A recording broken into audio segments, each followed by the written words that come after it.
In a congested city where the air was unbreathable, Maria rushed to catch the safe bus to commute downtown. She hurriedly got on the crowded vehicle, the deafening noise of the city outside drowning in the clamor of passengers. As the bus driver hastened through the streets, Maria clung to the pole, trying not to fall as the bus ran over potholes. Suddenly, the squeal of brakes echoed through the bus, and Maria looked up, heart pounding. A man was hitting the bus windows, trying to get on.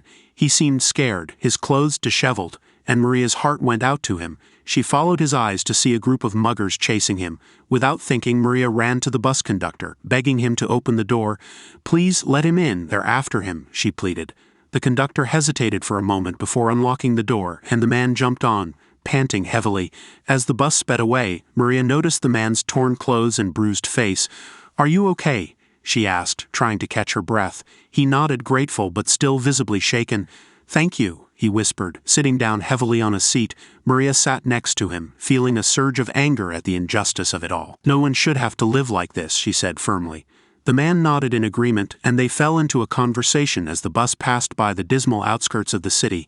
Maria learned that he lived in a dormitory town on the outskirts, a place gutted by a housing shortage and overrun by property developers. "I'm just trying to get to work," he explained, his voice weary. Maria nodded sympathetically, understanding the struggle all too well. "I work downtown too," she said. "It's not easy to make ends meet in this city." As they approached an orbital road, Maria realized they were near her stop. "This is where I get off," she said, collecting her bag. "Thank you again," the man said, standing up. "You didn't have to help me, but you did." Maria smiled warmly.